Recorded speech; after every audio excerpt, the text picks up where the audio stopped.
Welcome in episode 27 of the Print Fest DFS podcast. My name is Justin Rue alongside Scott Bandy. We're here to break down the Week 2 DraftKings main slate.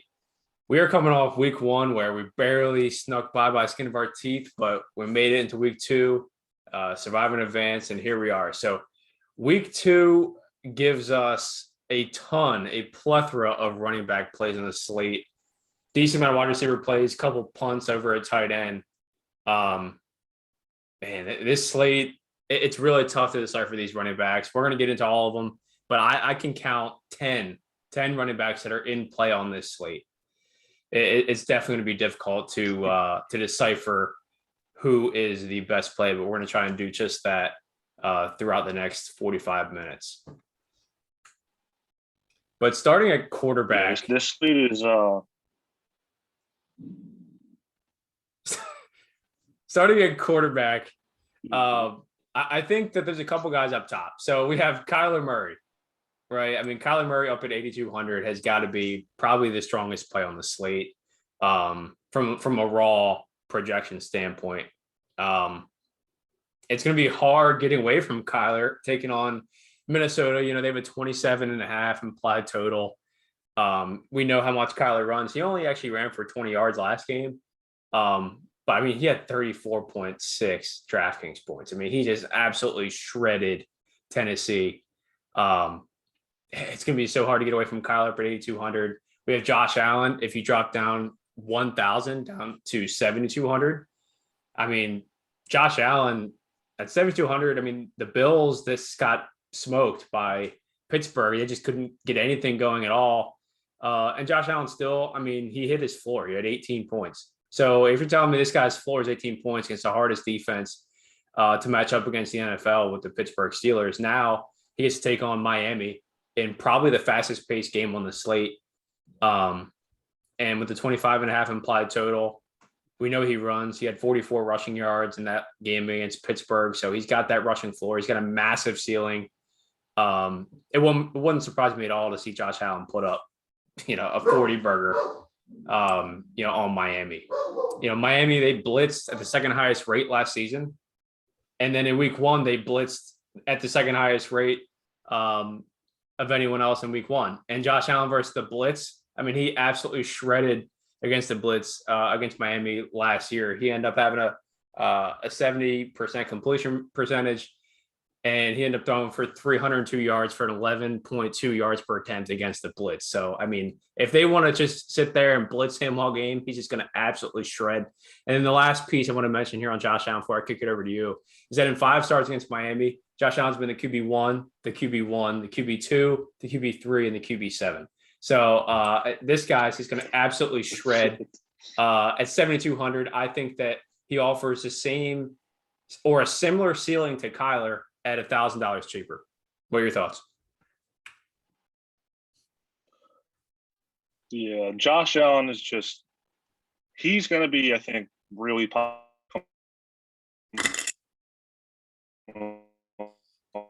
last week. Oh, he's way too cheap on FanDuel. I can't remember what his price is, but he's essentially a lock over there. But yeah, Josh Allen, the thing with him is I don't see the Bills start having two bad games in a row. Like the Steelers defense is one thing. Miami is something to be scared of. Yeah, they have, Byron Jones and Xavier Howard, but I really don't think that matters. Dayball is such a good coordinator, and I just think him and Josh Allen are just gonna go out and completely shred Miami. I mean, you said the stats. You said he's been a QB 1, 2, 3. That's the thing, man. Like Josh Allen, it doesn't even matter like what he does rushing because he's probably going to go out and chuck 4 touchdowns. But the fact that he gives us a little bit of a rushing floor too, like it makes him extremely safe. Like last week, he completely laid an egg, and I think he still ended up with like 18 fantasy points on DraftKings. So if that's his true floor, like man, and we know what his ceiling is. We saw a ceiling in almost every game last year. So I think Allen's going to be very, very popular and rightfully so. So he's for sure going to be in consideration. Another guy that I'm really, really high on, and I know you are as well, is Dak Prescott at 6.8K. Man, this game's gonna be a lot of fun. I think everyone's gonna want a lot of parts of this game. So it's got the highest combined total on the slate. It opened at 52. It's already been bet up to 55 and a half. That is just major line movement. The Cowboys implied team totals up to 26 from 24 and a half, and I guarantee that's probably going to continue climbing. Here's the thing: this Dallas defense is just so unspeakably putrid that I literally think we're going to be able to play Dak and these pass catchers every single week because they're not going to be able to stop anyone. If you look at, the last 4 games Dak has played, 58 attempts, 403 yards, 3 touchdowns, 58 attempts, 502 yards, 4 touchdowns, 57 attempts, 472 yards, 3 touchdowns, and 47 attempts, 450 yards, and 1 touchdown. Like, he's literally forced to just drop back 45, 50, 55 times and just chuck it because this defense is just unspeakable. And, Herbert looked really good. This offense as a whole looked really good against the top 5 defense against Washington last week. Maybe the scoreboard didn't show it, but man, they look great. I don't see anyone on this Dallas defense is going to go stop Herbert and Keenan Allen and Mike Williams and Austin Eckler and, you name them. So I see this line continuing to be bet up, especially the Cowboys side starting so low at 24 and a half. They're going to keep getting bet up. So I really think that Dak and any pass catcher you want to pair him with, which we'll talk about here in a little bit. This is going to be such a fun game. I see no way how this lets us down. So yeah, your thoughts? Yeah, I love Dak in this spot. I mean, they have a 26 implied total. It's just a massive. This game is going to absolutely shoot out. It should be a third fastest paced game on the slate. You mentioned the total up at 55. The only thing about Dak is that, I don't know how much he's going to be running. I mean, he had 13 rushing yards last week, but objectively, I mean, you could just look at him. He looked bad running, not throwing. He looked great throwing, but he looked kind of slow. He's probably just a little scared with that leg coming off that gruesome, injury. So I'm not sure how much he's going to give us with his legs. But on the other side, Herbert at 6,700. Again, he's not going to give us too much with his legs as well. He didn't even have a rushing yard last week. But we know Herbert can if he's forced to run, but I don't think he's going to have to. I mean, DeMarcus Lawrence is out of this game. I've got a spreadsheet. Everything is green on the spreadsheet for Justin Herbert. Absolutely everything. This Cowboys defense they just cannot stop anybody. This game is just going to absolutely shoot out.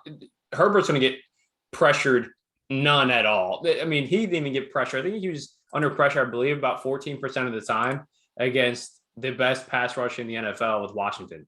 Now he's going to take on Dallas, who couldn't pressure Tom Brady basically at all. Justin Herbert's going to be back there just slinging all day long to big Mike Williams and Keenan Allen.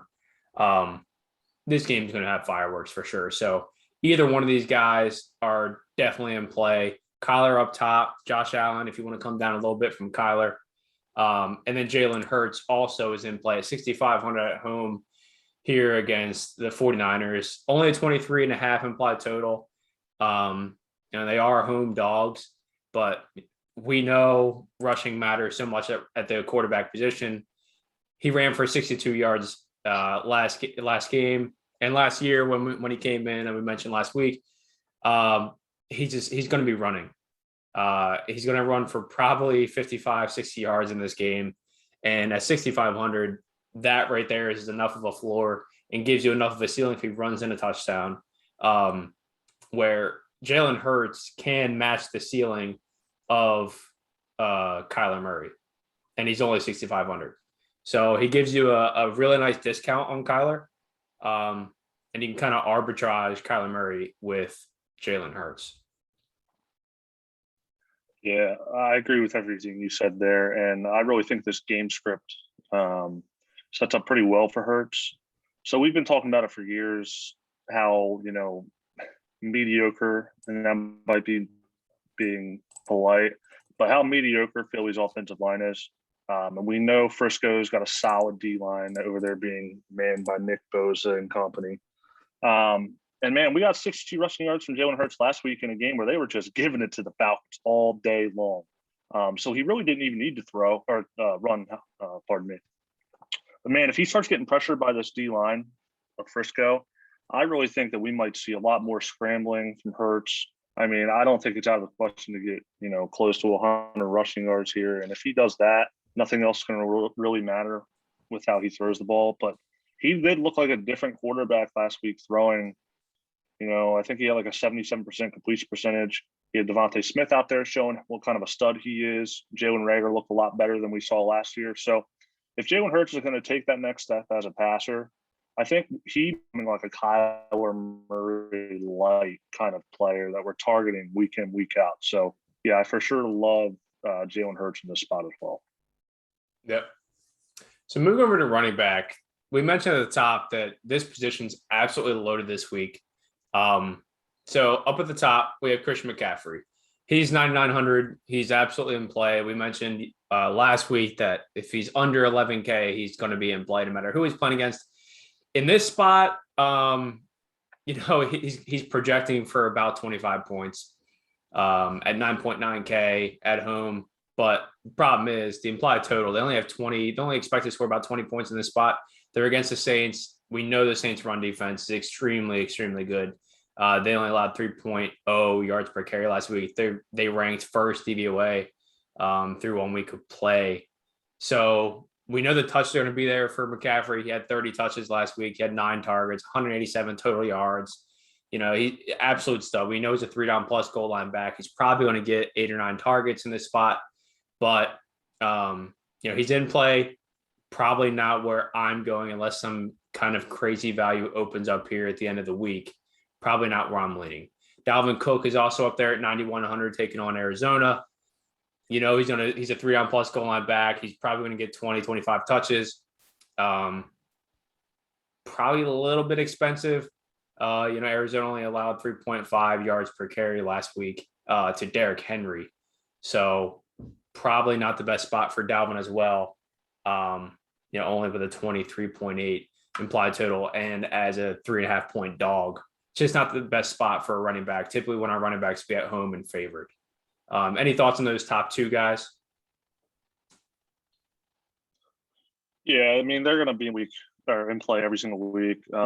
This week, because there are a lot of lower price guys at running back and not as much value at receiver and other positions. I don't think guys like Cook and McCaffrey need to be prioritized this week. So they're of course always going to be viable, but with McCaffrey getting the tick up, anytime he's under 10K, he should be, thought of as a very, very strong cash play. Just not sure if we need it here. I don't know if he's going to fit the build that I'm going for either.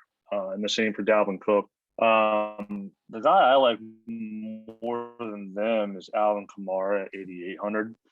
Partially because he is the cheapest of those 3 big bell cows. But also I expect this game script to be a little bit better for the Saints. I mean, they just completely torched the Packers last week. And, when Jameis only drops back for 20 attempts, Kamara still saw 4 targets. It's still a 20% target share. So when you look at it that way, not that bad. He had a 22.8% team target share last year, which is the highest among all running backs. This team is just lacking any kind of relevant pass catchers. Callaway laid an egg last week.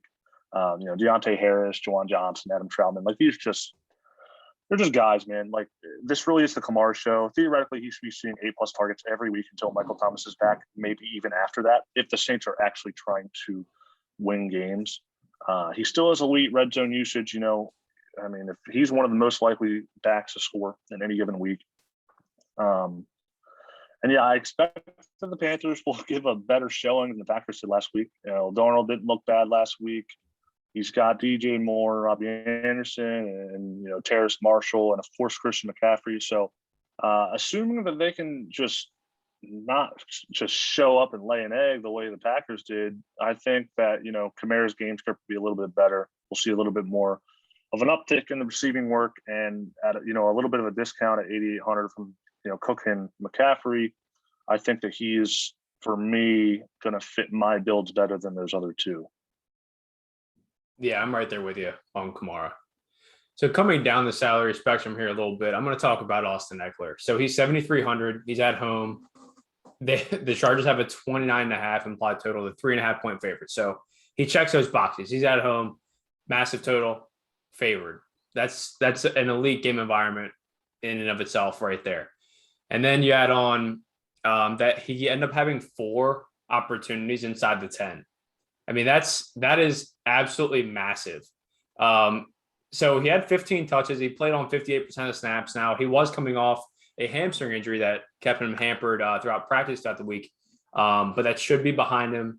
I haven't checked on the injury report just yet, but that should be behind him. He played 58% of snaps. I would expect that to bounce up to probably closer to 65, 70%. He had 15 touches, did not have a target. This is Austin freaking Eckler. He had no targets. I expect this to completely reverse, but I think the biggest thing about week 1 is that he had 2 carries inside the 5-yard line. He had 2 carries inside the 5-yard line all year last year in 2020. And then he has 2 in week 1. So I think he might have a stranglehold on the goal line roll. And if that sticks, Austin Eckler is going to absolutely smash this year, and especially this week here against Dallas. I think he's a total smash. We know he's going to get the targets. He's not going to go every week with 0 targets. You got to be kidding me. He's probably going to project for more to 5 to 6 targets with upside for more. We've seen games with Eckler having double-digit targets. So I think if he has the goal line roll, I am confident that the targets will come back at 7,300. This sounds to me like it's going to be a 3-down plus goal line back in the best game environment on the slate, and he's a great talent. I think it's hard to fade Austin Eckler here. Yeah, I couldn't agree more. If he gets that red zone work that last week suggested he may get, then I mean he will be the closest thing that we had to Alvin Kamara this year. He really profiles as the same type of player now. And yeah, like we said before, you just need to have pieces from this game. It's 55.5 total, and it's only Thursday. Started out at 52 on Monday. Like by the time we get to Sunday, I wouldn't be surprised the way the public's betting this if we get up to 56.5, 57. Like people are just eating this game up, and I think that you're really going to be in trouble if you don't have at least a couple pieces from this game in your cash lineups this week. So yeah, this is such a smash spot for Eckler. Like I think this is going to be a back and forth shootout. Like I said with Dak, I think despite how good the Chargers defense has looked, I really expect Dak and company to really just come out and do the same thing they did last week. And that's just show how elite of an offense that is. Like Dak is so good, Lamb and Cooper, and like, man, I can't wait for this game. I cannot wait for this game. Absolutely. So going down in salary a little bit more, I'll talk about Chris Carson at 6,100. Man, this is another game that should be so much fun. They're taking on Tennessee Titans. This game's got a 53.5 combined total, and Seattle actually has a total of 30, which is just massive. They're 6-point home favorites, and this game's the second highest total on the slate right now. Those things combined add up to a great spot for Carson. One thing I think is slipping under the rug this week, and I don't know if other people have talked about it, but Chris Carson played 78% of the snaps last week. 6th highest of all running backs on the week. Last year's in weeks 1 through 7 before he got hurt, he played 48% of the snaps for the Seahawks. Carlos Hyde and Travis Homer played 32% and 23% of the snaps respectively during that span. And then, Carson, unfortunately, he missed weeks 8 through 11, but when he came back, weeks 12 through 17, his role did not change. He played 53% of the snaps to Hyde's 36% and Rashad Penny's 20%. This week, I said that Carson he played 78% of the snaps. Rashad Penny was second in the running back room, and he only played 13% of the snaps and then ultimately got hurt. And he's likely to be out for a few weeks as a result. So we know how good Carson is. And if he's seeing, 20 to 25% more of a snap rate, with an already locked-in goal line role and a locked-in pass-catching role, he's going to be really, really good this year. He saw 3.8 targets per game last year on just 50% of the snaps. So, I mean, you give him somewhere between 75% on the season. Like, where does that end up where does he end up falling in terms of that target role? So, man, this game, they have the highest team total on the slate. 30 points is just massive. He's involved at the goal line. He's involved on third downs. Rashad Penny's hurt. The Seahawks, man, this offense is going to be fun again. And, Tennessee, they're right there with Dallas. I mean, they just got cremated by Arizona last week. So it's another game with Chris Carson at 6.1K. It's just far too cheap for his projected role. And I think he makes a terrific cash play this week. Yeah, I mean, a 3-down plus goal line back as a home favorite with a massive implied total. That's just, it's so hard to get away from. Yeah, Carson's an absolute awesome play. There's also 2 other running backs that are direct pivots off of Carson if you feel some need to fade him. Najee Harris at 6,300, another every down back. When I say every down, I mean literally every single down. He played 100% of the snaps. That is just like that is so rare to find a running back on to play 100% of the snaps, especially one that's as talented as Najee Harris. And come out of Alabama, he was a top 5th percentile prospect in my model coming out of Alabama. But at 6,300 at home against the Raiders, 26 implied total, 5.5 point favorites. Going to play literally 100% of the snaps. There's a 3-down plus goal line back. He had 4 opportunities inside the 10 last week. He had 17 touches and 3 targets. He ran a route on 86% of Big Ben's dropbacks. That was first among all running backs. So this is the best usage you can find in the NFL. The problem is their offensive line is so bad. At least the Raiders' run defense is a little forgiving. They allowed 4.7 yards per carry to the Ravens' backs, and that's Tyson Williams and Latavius Murray. So Tyson Williams is kind of unproven, and Latavius Murray is total dust. So this is a bad run defense that they're facing. I mean, everything lines up. Najee Harris is going to project for an absolute boatload of points, and it's going to be hard to fade him at 6,300. Yeah, he's getting Christian McCaffrey level workload, and then taking on the Bills. They've got a pretty solid defense. The Raiders, their defense is not anything to be scared of. I think the Steelers are going to be able to move the ball a lot better than they did last week. I expect Najee to, hopefully get in the box here. He'll see the receiving work. He sees every red zone touch. He sees every backfield touch. Behind him, you got Benny Snell. There was rumors that he could get cut. I think Anthony McFarland's on IR. So he is literally going to be on the field for at minimum 95% of the snaps, unless he gets hurt. So, yeah, I mean, there's just so many running backs on this slate that we feel good about point per dollar. And, it's really going to be critical to make sure we, click the right guys and slot them into our lineup, because I think and we'll talk about it here in a minute, it seems like receiver is fairly straightforward, and there's a lot of ambiguity at running back this week. So, we really got to focus on, finding these spots that are going to help us in our cash games.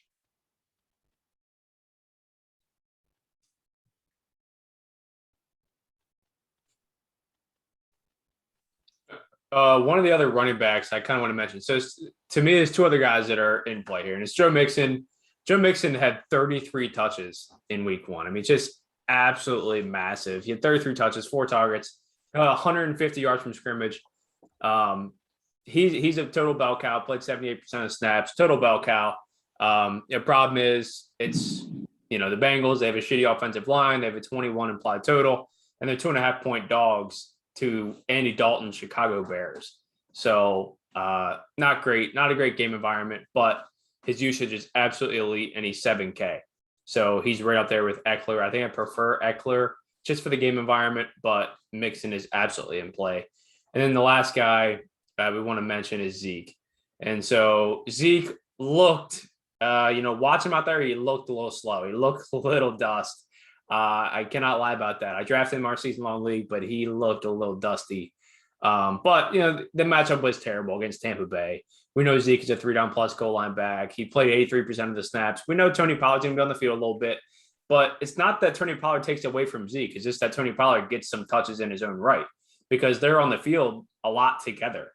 And so this is the nut game environment. They are 3.5-point dogs, but a 26 implied total. It's a massive total. Great game environment here against the Chargers.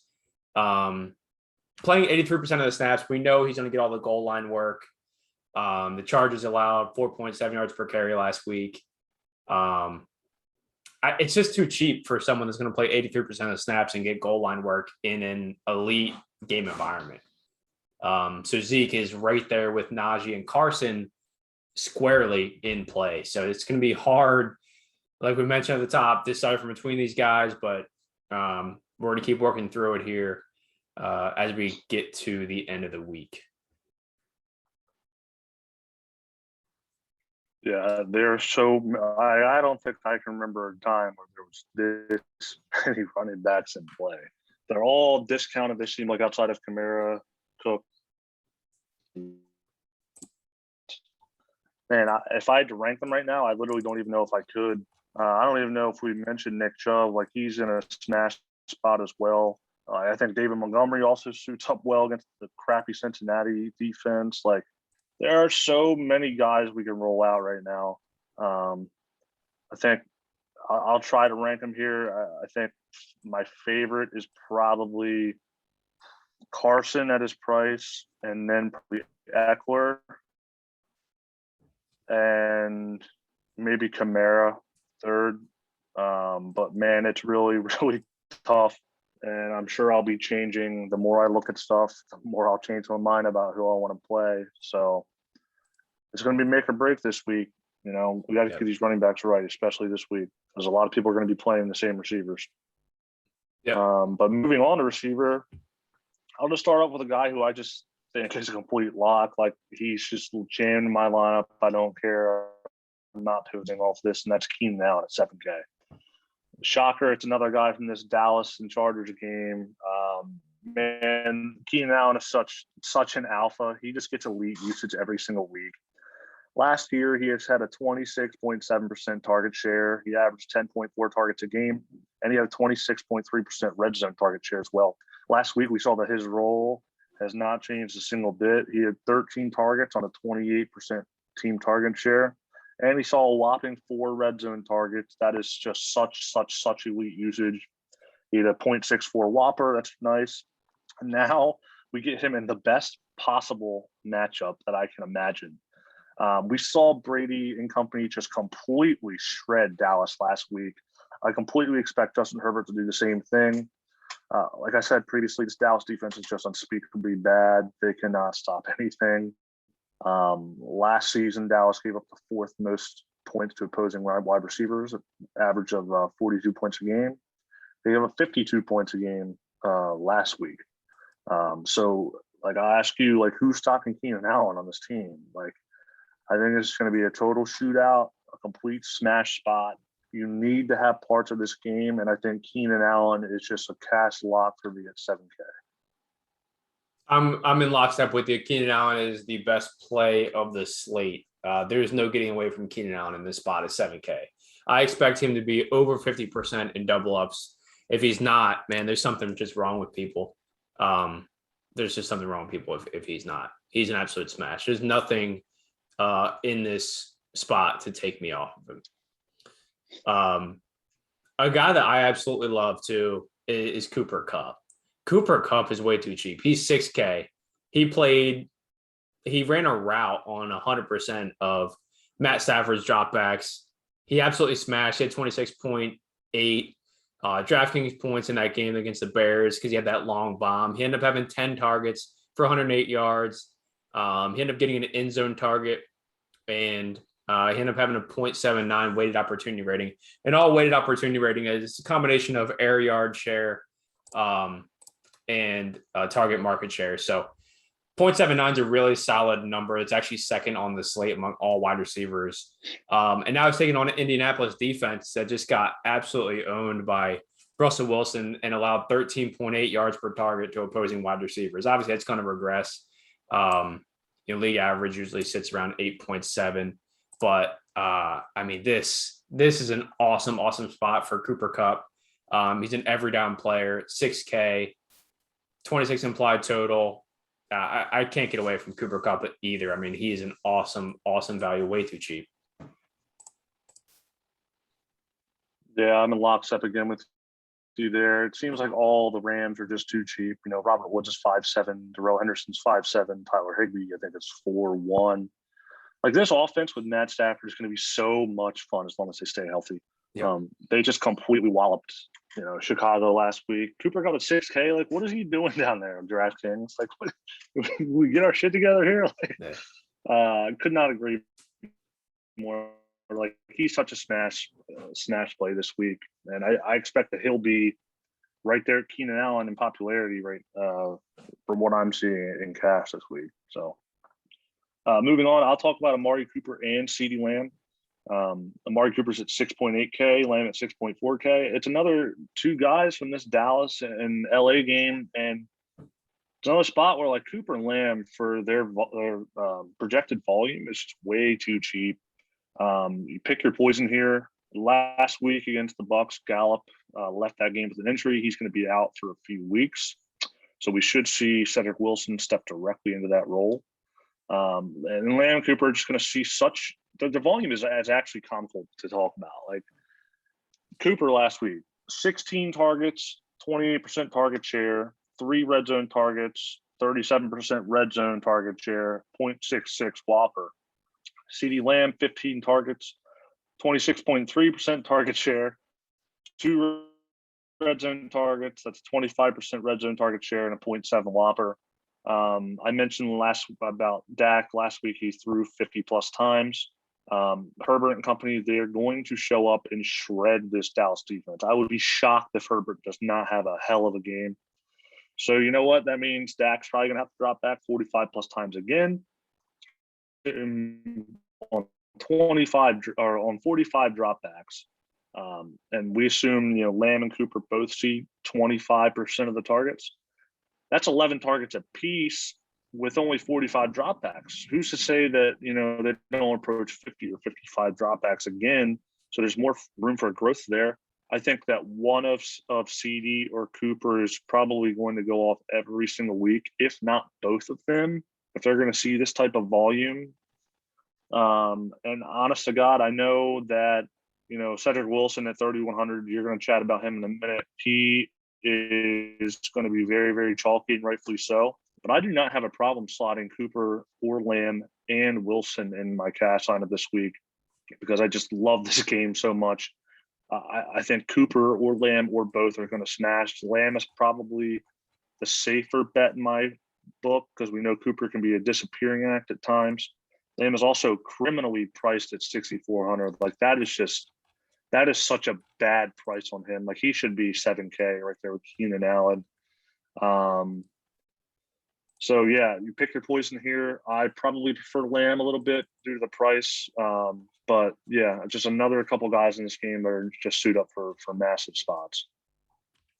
Oh, I love it. I love it. I think I slightly prefer Lamb, just because he's younger. I think he's a talent that's on the rise, and we don't exactly know what his ceiling is yet. Yeah, and I think right now he's about as good as Amari Cooper. I think that as Lamb continues to develop, I think he could become a lot better than Amari Cooper.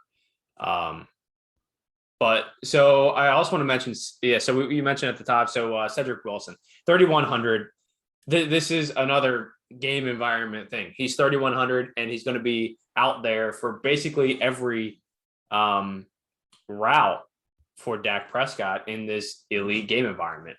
Now after Gallup left, because Gallup is out this week and he left about halfway through last week's game. After Gallup left, Cedric Wilson ran a route on 85% of Dak Prescott's dropbacks. So that's a really solid number, and it's 3,100, and it's an elite game environment.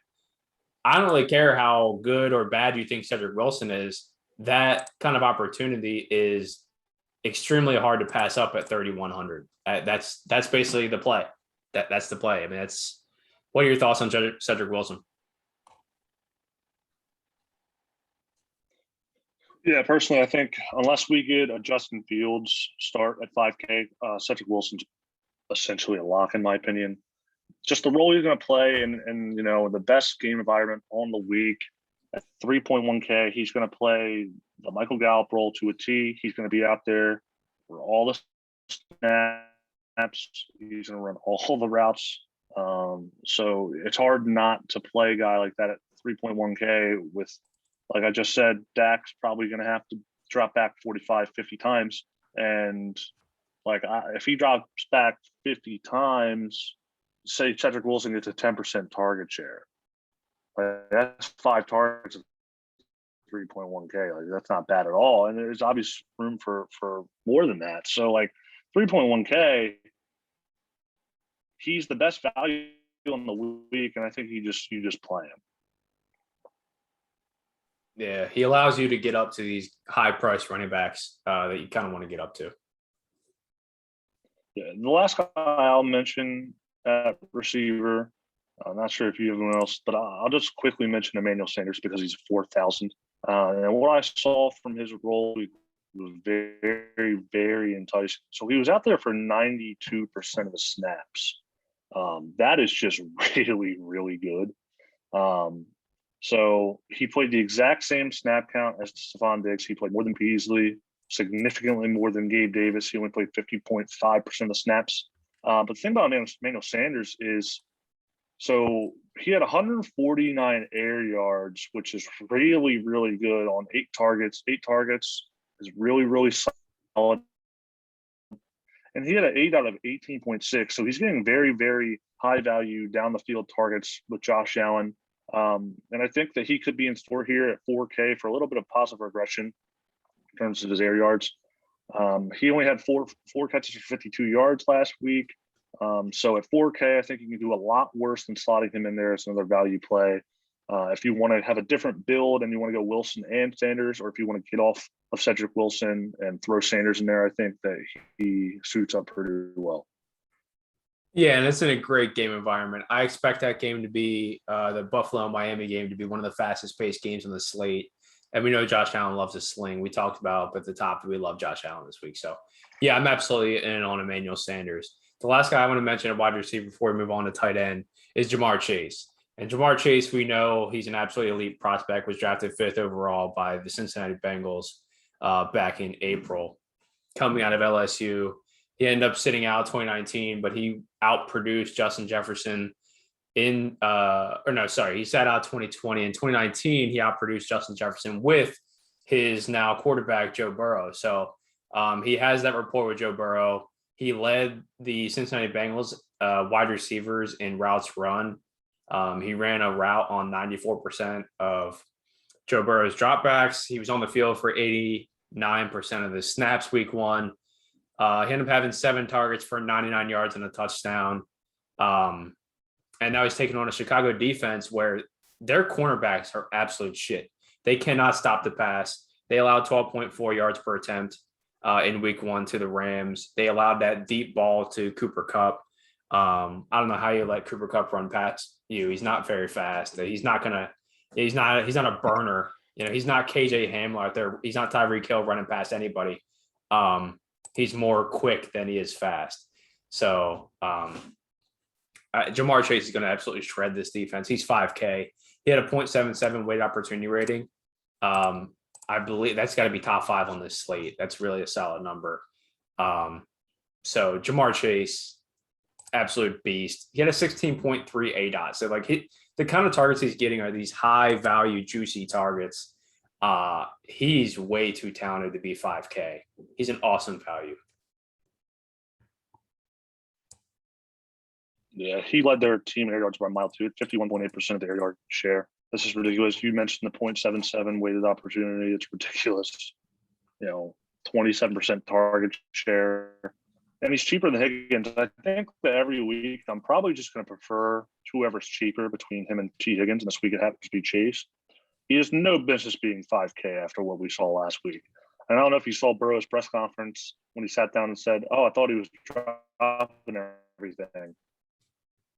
Like Burrow clearly loves Jamar Chase. They have that connection from college. Like the fact that people thought that the best receiver prospect since Amari Cooper just forgot to catch the football is just amazing to me. Like that's just talk about galaxy brain, but that's neither here nor there. Yeah, 5K. He's just too cheap, and I agree. He's probably going to shred the Chicago defense. Yeah. So moving over to tight end. This play is to me so close to a lock, and at tight end, there's very rarely locks. Last week we thought it was Kyle Pitts. What do you do? He had like 7 points. So take this with a grain of salt, but I love Tyler Higbee this week. He's 4,100 taking on Indianapolis. The Rams have a 26 implied total. The biggest reason I love Tyler Higbee, he literally played every snap. He played every single snap. He ran a route on 93% of Matt Stafford dropbacks week 1. That's third among all tight ends. And so at 4,100, he's the 9th highest priced tight end on the slate. So he has elite usage. He ended up having 6 targets for 68 yards. He ended up getting an end zone target. And now he's taking on Indianapolis, which just got absolutely owned again by who the hell they play week 1? Oh, that's right. It was Seattle. Got absolutely owned by Seattle tight ends and gave up 11.4 yards per target to Gerald Everett and Will Disley. So Tyler Higbee's he's an every down tight end now. There's no more Gerald Everett behind him. There's no one else there. Johnny Munt isn't getting any snaps. This is Tyler Higbee's role. This is his job in the offense. He's going to play 100% of snaps. This is 4,100. This is elite usage. And I love him at this price. Yep, I'm locked up with you again. I think there are 2 very clear plays at tight end. Higbee is one of them. This is the Higbee that we were hoping we were going to get last year. Yeah. Coming off the end of the 2019 season where he was just smashing when Everett was out. And he's looking like a serious value. I loved Higbee coming into drafts. And man, if he's going to play 100% of the snaps on that offense, he is just going to be sexy every single week. And he really could challenge me a top 5 tight end this year. And don't forget what he did at the end of that 2019 season. Remember that run that he had? He was better than Kelsey. Ridiculous. He was the best tight end in the NFL during that 5-game stretch. So when he's been given the opportunity in the past, he's absolutely smashed. If he does what he did last week, he went he went 5 for 68. So I think that if he does that shit again, at 4,100, that's a smash. He has upside for so much more. So I'm in on Tyler. Like if you can get any kind of relevant production at tight end, that's enough. I know that doesn't sound like a lot, but at tight end, you're hard pressed to find a guy who's going to get you double-digit fantasy points. So just being able to rely on a guy like Higbee who's out there for every single snap on a top 5 offense with a great quarterback, it's just very, very valuable. And at 4.1K, he just makes up for a great play. The other guy I really like to tell you this week is Noah Fant, 4.2K. What I'm seeing from Fant this week, the Broncos have a 25.25 implied team total. That's fine. But the matchup is just so good. The Jags absolutely stink.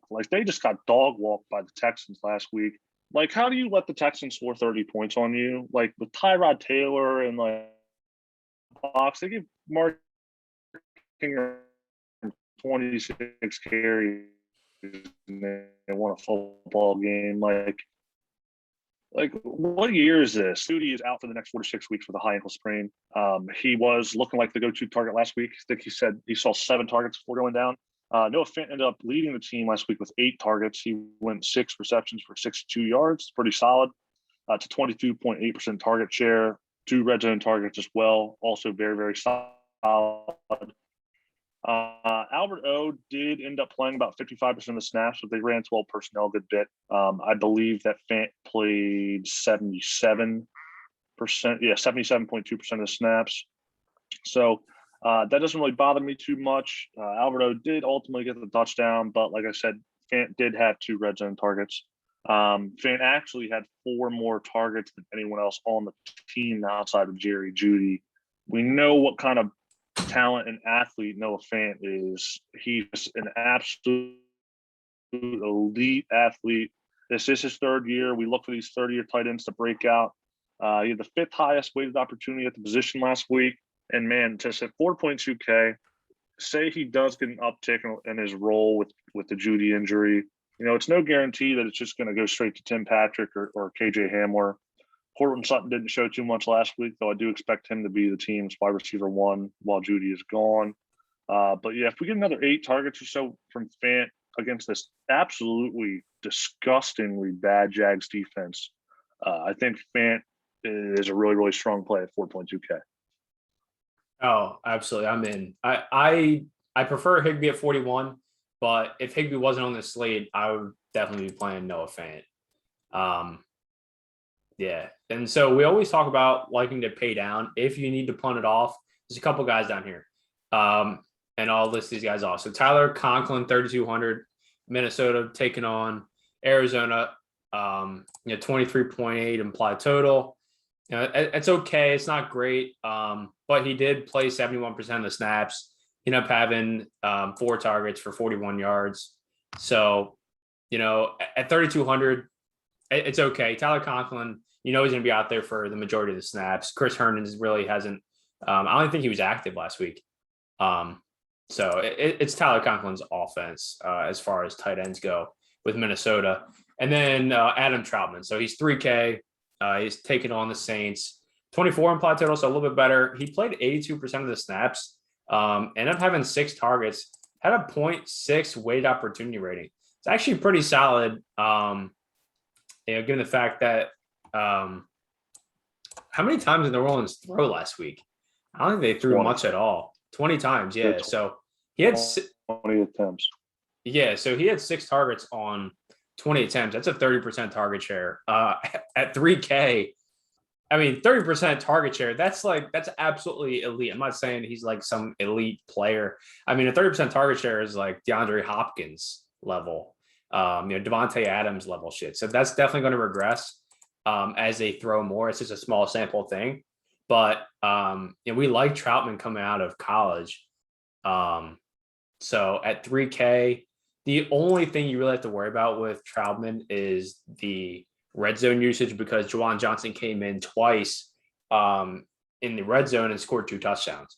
So this is, typically with these punt tight ends, we like to have touchdown upside.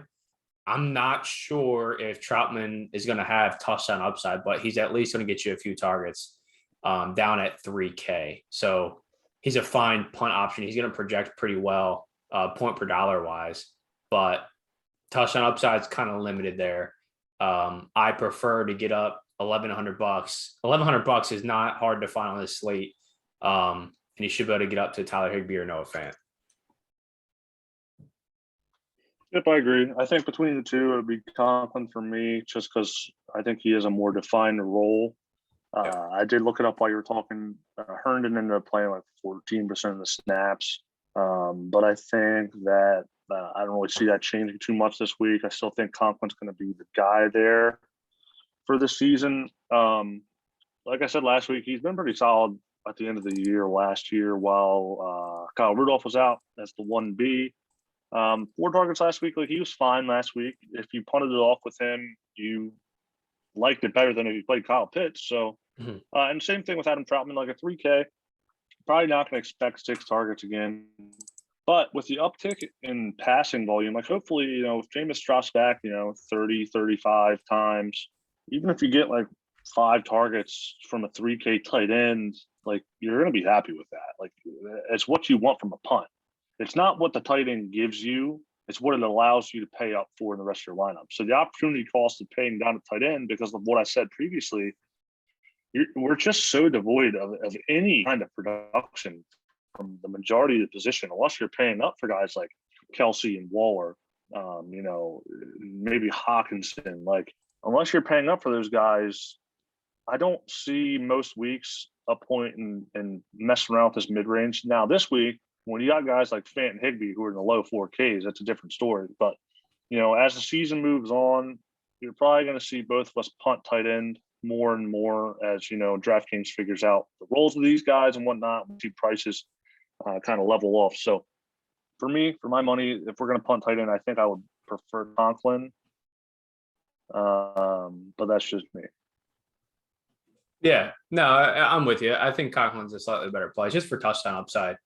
I just think Juwan Johnson probably slides in near the end zone. So closing this thing up, I kind of just want to mention strategy wise at each position. I'm gonna kind of run down just very quickly what we look for each position. So at the quarterback position, we look for a high implied total. We look for quarterbacks that can run. That's like one of the most important things. We need our quarterback when they can run for 40 or 50 yards. This gives them such a nice floor and gives them access to a monster ceiling that these quarterbacks like Tom Brady and Matt Stafford just cannot access because they don't move. They don't score rushing touchdowns. They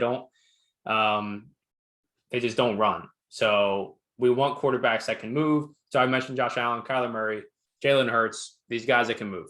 Dak when he doesn't have a busted leg. At running back, we want running backs who are 3 down plus goal line backs playing more than 70% of the snaps. They have a role at the goal line. We know they're going to get targets, at least 4 targets. You just cannot play these running backs who are going to get 2, maybe 3 targets.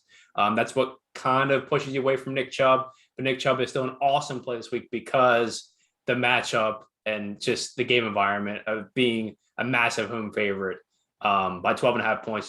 Chubb's probably going to score maybe once, possibly once, probably twice. I mean, the guy's an absolute beast.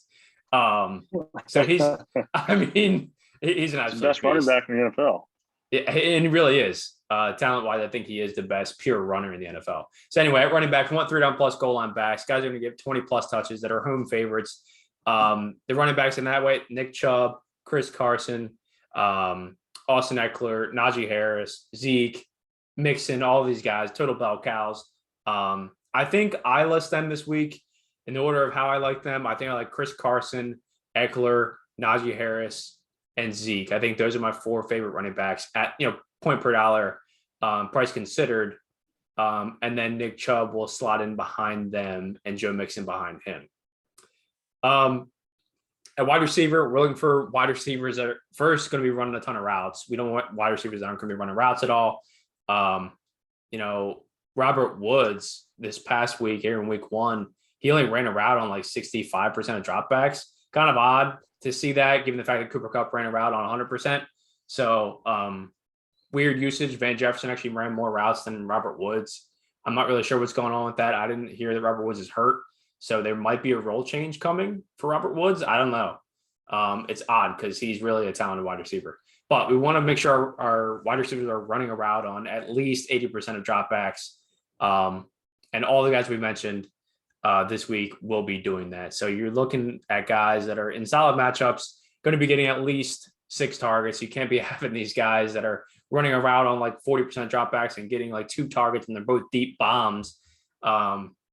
It's just not the kind of way that we want to be playing.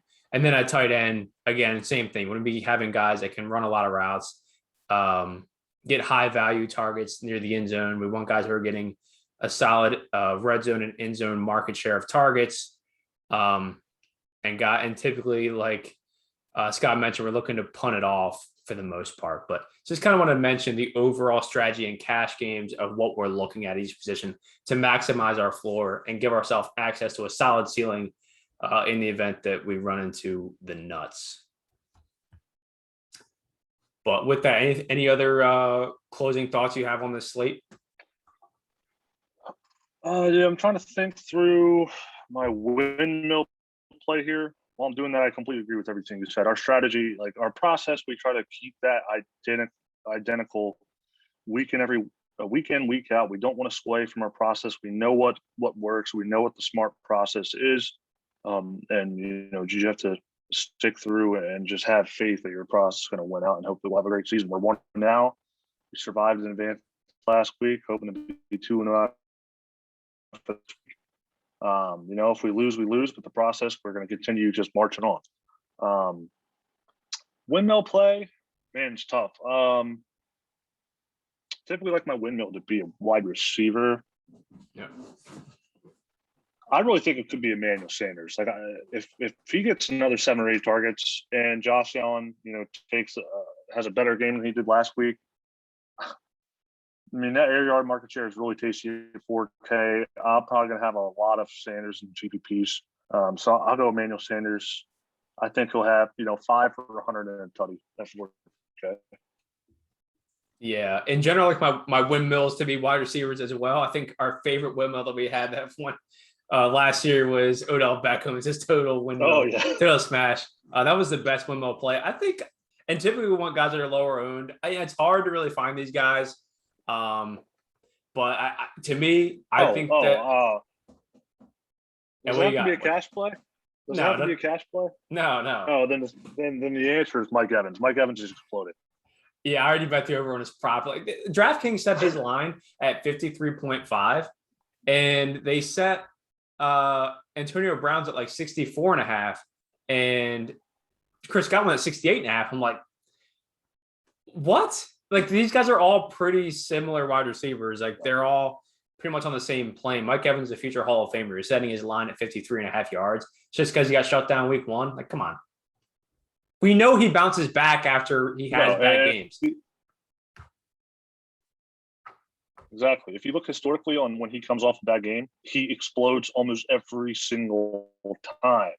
Like, I'm not saying the guy's going to go out and score 3 touchdowns, but I do think 100 yards and 2 touchdowns is within his range of outcomes. I'm going to play a lot of him as well. Mike Evans is never really going to be a cash play.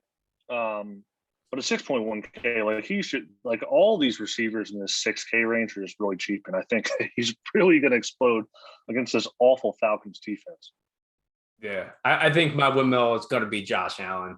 I'm really trying to prioritize him in cash games this week. I think people might, I don't know. I think people might potentially be off him just because recency bias. They see what he did last week. They're like, oh, he's kind of reverting to the old Josh Allen. He can't play. His completion percentage, blah, blah, all this garbage. I think it was a really rough matchup for him. I think he comes out and absolutely slings against Miami. He's beat the hell out of them in the past. And I think he puts a 40 burger on Miami this week. So Josh Allen's my windmill play. I think he runs for a couple of touchdowns and absolutely smashes this week. So with that, that's going to do it for episode 27 of the PrintFest DFS podcast, week 2. Good luck, everybody. And we'll be back on Monday night breaking down how we did and lessons learned that we can move forward with heading into week 3. Until then, good luck, everybody.